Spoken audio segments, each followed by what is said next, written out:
Have you ever been so alone at work that you questioned whether the silence itself was watching you?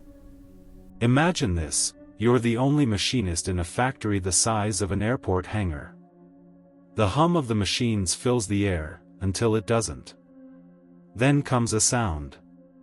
A sharp, deliberate clicking, and it stops every single time you hit feed hold on the control panel. That's when he found the note. Folded, waiting inside his toolbox. It didn't talk about deadlines or safety checks. It gave rules: if you hear clicking, hide. If you see thread, run. Stay where the lights are bright. Don't try to fight. Just survive the night. A prank? A joke? That's what Nate Carter thought, until he looked up and saw faint red indicators glowing in the rafters. Then, seconds later, the overhead crane flashed an overload warning, even though nothing was hooked. Before we go deeper into this real-life inspired investigation, let me pause to welcome everyone back to the channel. To our loyal viewers, thank you for returning for another story that will keep you on edge. And to our new audience, you're in the right place. Subscribe now to join us for daily true-to-life stories that will leave you thinking long after the video ends. And tell us in the comments where you're watching from. We love seeing this community grow across the country and around the world. Now, back to that note in the toolbox, and the long night that followed. Nate Carter was no rookie. At 30 years old, he'd been running CNC machines for nearly a decade, first in small job shops, then at a sprawling aerospace plant just outside Dayton, Ohio.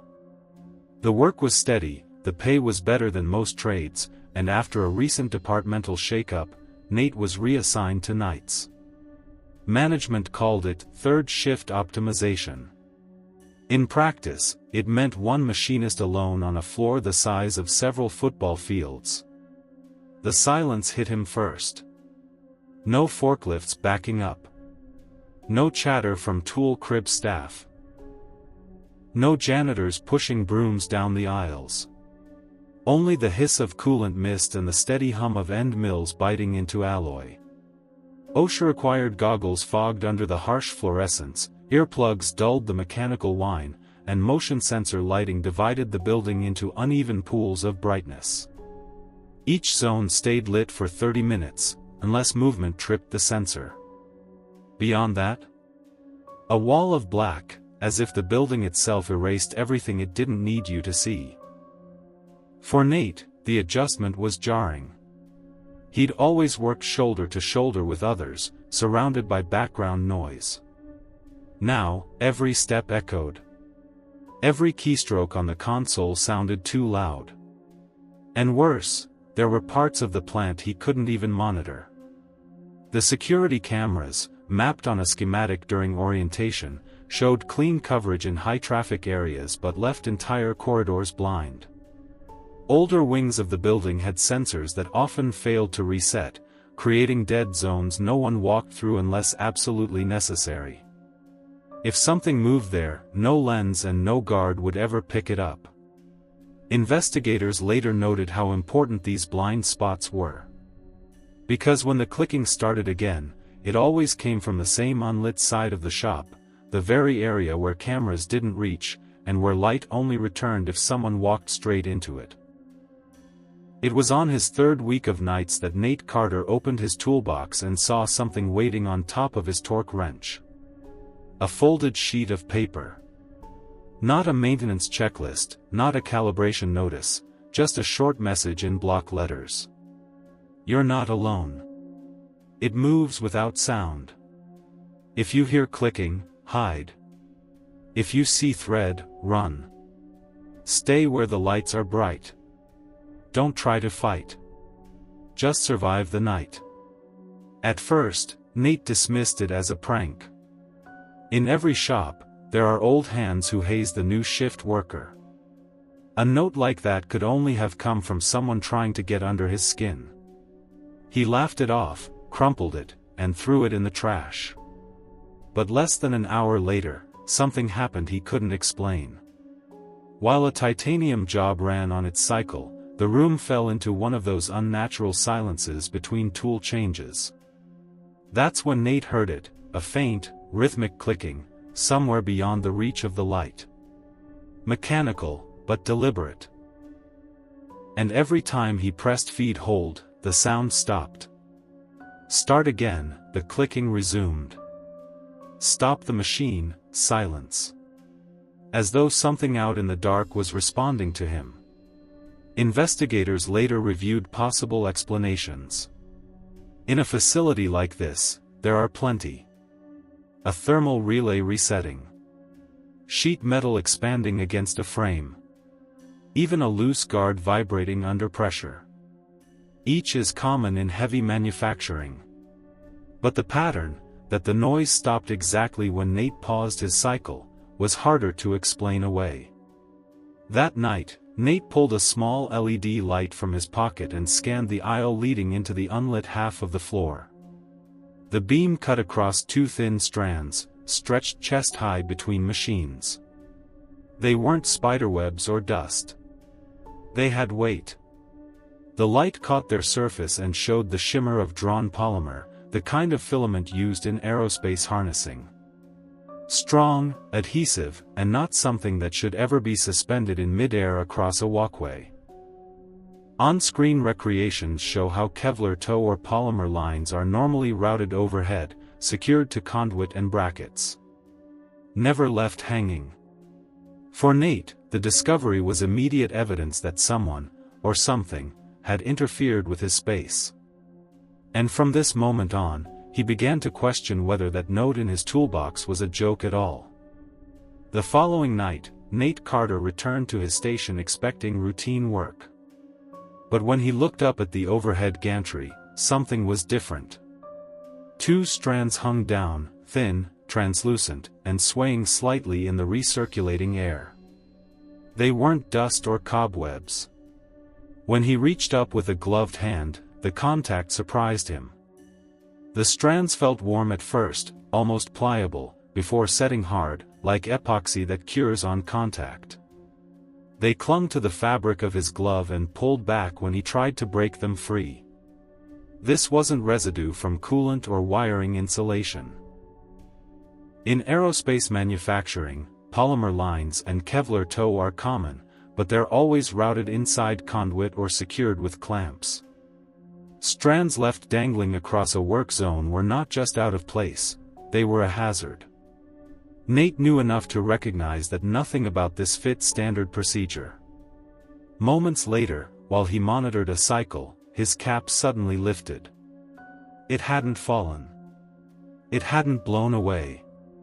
It was tugged upward, caught in one of those same strands. Nate dragged a chair over, determined to pull it back. But as he leaned back with the cap in hand, the line pulled tighter. The chair slipped, and Nate hit the floor hard. He blacked out for a few seconds, just long enough to leave him disoriented when he opened his eyes. What he saw next raised even more questions. In the rafters above, faint red lights glowed in clusters. Not a single beacon, not an emergency exit sign, multiple small points, flickering in unison with the timed lighting system as it cycled. To Nate, it looked as if the rafters themselves were blinking back at him. Industrial investigators later noted, red status LEDs are often mounted on sensor nodes or camera modules, and in a darkened bay, several in alignment can appear to move together. But in this case, no official record confirmed that any sensors had been installed in that section of the ceiling. For Nate, the moment marked a turning point. What had started as a note in a toolbox was now a physical interaction, filaments that stuck, a cap pulled upward, and unexplained lights overhead. The question was no longer whether something unusual was happening. The question was how much longer he could dismiss it as coincidence. By morning, Nate Carter knew he had to document what he'd seen. He filed a maintenance ticket, describing it only as an errant retracting line above his station. It was the most professional wording he could find, enough to bring attention, but not so dramatic that anyone would question his state of mind. 2 mechanics arrived later that day with a scissor lift. They scanned the overhead beam carefully. Officially, their report was simple: no visible line. No corrective action required. On paper, the issue didn't exist. But footage from a nearby camera told a different story. When the mechanics reached the gantry, the lens picked up a faint solvent sheen across the steel, as if something chemical had been dragged there recently. Just beside it, one of the standard tie-off straps for cable routing hung slack, loose, when every other strap in that bay was cinched tight. To a casual eye, it meant nothing. But to investigators, those 2 details stood out. Signs that something had been under tension and then released. What unsettled Nate most was not the official report, but the silence that followed. His ticket was closed, the system marked, resolved, and no one brought it up again. It was as if the strands, the solvent trace, and the overhead lights had been wiped clean from the plant's memory. For Nate, however, the warning was clear: whatever had left those lines was real, and the next time it happened, he would be the only one left to confront it. After the maintenance report was closed, Nate Carter's sense of isolation deepened. The floor was quiet again, but he no longer trusted the silence. He decided the next night he wouldn't face it alone. Just after midnight, he pulled out his phone and sent a message to a colleague he trusted, Gabe Morales, a retired Marine now working in quality control. The texts were direct. Nate admitted he'd been hearing sounds at night, seeing things he couldn't explain, and asked if Gabe could stop by for an hour. On screen, the thread shows the exchange. 12:08 a.m., Nate, might sound crazy, but can you swing by the shop for a bit? 12:10 a.m., Gabe, everything okay? 12:12 a.m., Nate, just need a second set of eyes. Been hearing clicks at night. Strange stuff overhead. 12:15 a.m., Gabe, I'm off duty now. Give me 20. But you know the rules, no cameras. You don't want to get caught with anything recording in there. Sensitive contracts, strict policies. True to his word, Gabe arrived around midnight, walking in with 2 energy drinks and the kind of calm confidence Nate had been missing. He was practical, unshaken, and brought the perspective of someone who had seen pressure before. But his warning about cameras mattered. In a facility tied to defense and aerospace clients, even a personal drone or phone recording could mean termination or worse. If they were going to uncover what was happening, they would have to rely on observation alone. For investigators, the importance of this decision is clear. The night that followed produced no official footage, only 2 men's testimony and the digital trail of their text messages. Yet it was the first time Nate's experiences would have a witness. And that shift from isolation to shared awareness would change everything. Once Gabe Morales arrived, the dynamic shifted. Unlike Nate, he was calm under pressure and quick to think in practical terms. From his truck he brought in a compact inspection drone, standard equipment for roof checks and structural surveys. Small enough to fit on the workbench, it carried a lamp and multi-mode camera.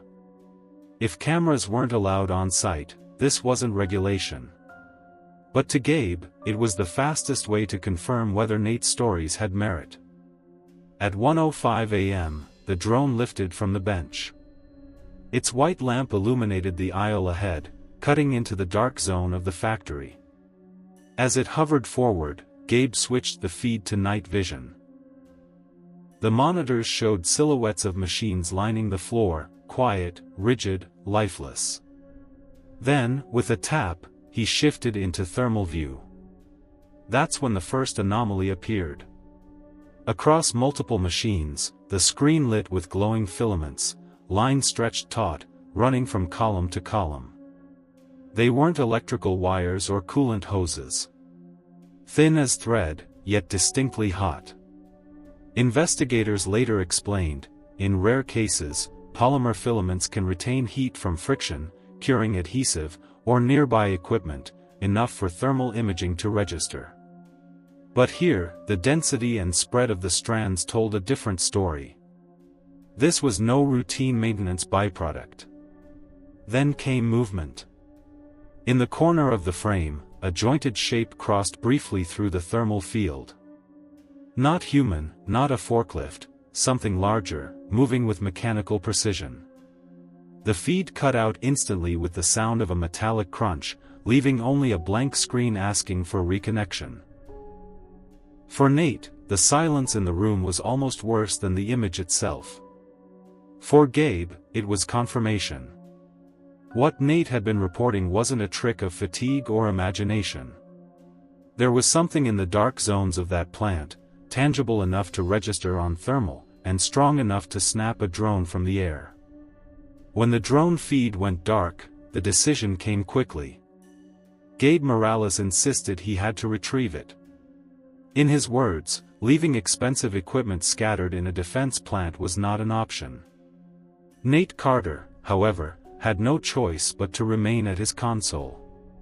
He was running a cycle on heat-resistant alloy, a process machinists describe as low and slow, delicate, unforgiving, and one mistake away from scrapping thousands of dollars of material. If anything went wrong, he needed to be there to hit the stop. So, the two men separated. Gabe disappeared toward the unlit side of the shop floor, while Nate stayed behind, eyes flicking between the machine readouts and the yawning black aisles ahead. Minutes later, Nate pulled out his phone. On-screen recreations show the exchange. 1:42 a.m., Nate, you hear that? 1:43 a.m., Gabe, hearing tapping. Not me. 1:44 a.m., Nate, come back. Fix it at first light. 1:46 a.m., Gabe, found it. Wrecked. Picking up pieces. 1:47 a.m., silence. The clicking had returned. At first faint, the same deliberate rhythm as before. Then it shifted, less like tapping, more like something soft snapping against metal. A few seconds later, a sharp report echoed across the floor. Glass breaking, followed by the clang of steel on steel. No alarms tripped, no lights came on. Just an empty factory answering back with sounds that had no source. Nate stared at his console, every instinct telling him to abandon the cycle and run. But his training kept him rooted in place, ears straining, waiting for Gabe to reappear. The silence that followed was worse than the noise. It wasn't just the absence of sound. It was the absence of a reply. When Gabe's messages stopped, Nate Carter knew he could no longer sit still. He opened his toolbox, pulled out a heavy industrial flashlight, and slipped a utility cutter into his pocket. Then, with one last look at his running machine, he stepped into the dark zone. The motion sensors had timed out, no overhead lights came on. The temperature dropped instantly, the air cooler than the lit sections behind him. The beam of the flashlight swept across the concrete, catching something metallic. It was Gabe's flashlight, lying on its side near the base of a milling machine. Next to it was a smear of dark residue. Not coolant, not cutting oil, the consistency was wrong. From that point forward, a faint drag pattern stretched into the shadows, as if something heavy had been pulled along the floor. Following the marks, Nate moved past a large jig borer. His light caught something higher up. Across the beams of the high bay, thin adhesive filaments ran in clean lines, crossing back and forth in a geometric grid. They weren't tangled or broken. They were positioned with precision, as though deliberately strung from one support to the next. The light shimmered across their surfaces, reflecting like freshly cured resin. Then, at the center of the pattern, the beam stopped on a silhouette. Human-sized.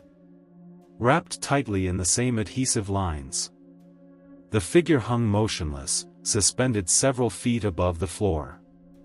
Nate called out, once, his voice echoing through the empty space. There was no reply. No movement. Only the silent geometry of filaments stretching from beam to beam. Investigators later noted that high-strength polymers, when drawn under tension, can harden within minutes and hold remarkable loads.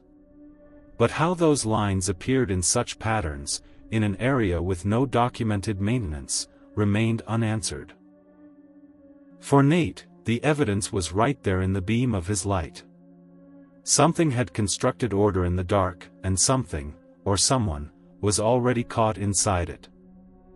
As Nate Carter's beam held steady on the suspended silhouette, a new sound rippled through the rafters. Something jointed shifted overhead, metal creaking against steel. Then the faint red indicators appeared again, clustering together as though dozens of status lights had come alive at once. Whatever was moving wasn't drifting randomly. It was deliberate, pulling itself along the upper truss network. Above Nate's station hung the overhead traveling crane, a system every machinist knew well. Rated at 3 tons, controlled by a pendant marked up, down, north, and south. That night, it became his only option. The crane's hook had already snagged on a length of exposed cabling trailing from the moving mass. If he could bring tension to it, he might force it into the lattice of beams above. The problem came fast. As Nate tried to back toward the pendant, his left foot locked in place. The same adhesive filament that had caught his cap now held his shoe, gluing it to the floor. With no time to spare, he pulled the utility blade from his pocket and cut sharply at the resin line. It gave way with resistance, freeing him just enough to stumble forward and grab the controls. He pressed up. The crane motor groaned under the sudden load. The overload light began flashing, a warning that the hoist was approaching maximum capacity. At roughly 90%, the trolley stuttered, protesting against the strain. But the hook held, and the cable tightened like a winch line under pressure. Nate added north, moving the trolley across the bay. The snagged mass was dragged sideways, its jointed frame colliding with angled support beams. Each impact forced it deeper into the trusswork, until the structure itself became a trap. For seconds, the system strained at the limit. Then came the shear. The weight split in two, dropping into inert sections below. Not dead. Not destroyed. Just motionless, immobile, and heavy. Investigators later confirmed. A traveling crane can bind irregular loads against the overhead structure, though this is never a recommended procedure. The plant's own records flagged the overload that night, logged for just under 2 minutes before clearing automatically. The official advisory remains clear: this was not safe use of equipment. Do not replicate. But for Nate Carter, in that moment, it was a necessary act of survival. With the crane controls still humming in his ears, Nate Carter backed away from the bay. He knew the cycle of his machine had long since been abandoned. Survival now meant distance. He made his way down a side corridor and pushed into the electrical testing break room, a space lined with tables, chairs, and vending machines. For the first time that night, he had a door between himself and the open shop floor. Instinct took over. He dragged 2 tables against the door, wedged a chair beneath the handle, and slid one of the vending machines across the tiles until it pressed firm against the barricade. Then he killed his flashlight and sat against the far wall, listening. At first, there was silence. Then, faintly, a dragging sound. Slow, deliberate, somewhere down the hall. It paused, resumed, and then faded again into nothing. Exhaustion did the rest. Hours of tension left his body drained. Sitting against the wall, Nate's eyes blurred, then closed for moments at a time. In that state of near sleep, minutes vanished. He would blink, and when he opened his eyes again, the overhead fluorescence outside the room had cycled back on. The timed system had reset. It was nearly shift change. What investigators later noted was telling. Microsleep is common in extreme fatigue, even when adrenaline runs high. To Nate, it felt as if he had blacked out in seconds. In reality, he had crossed from night into morning without realizing it. When Nate Carter opened his eyes again, daylight was pressing faintly through the upper windows, and the timed overhead lights of the factory had cycled back on.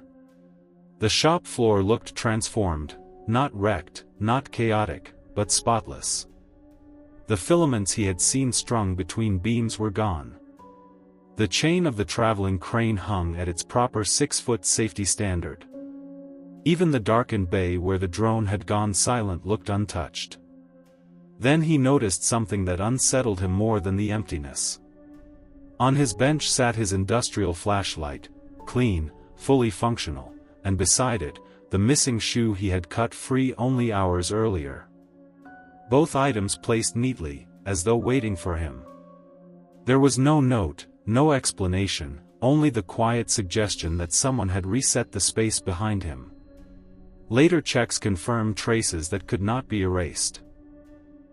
The plant's hoist activity log recorded a 2-minute operation at 3:42 a.m., exactly the time Nate remembered engaging the crane.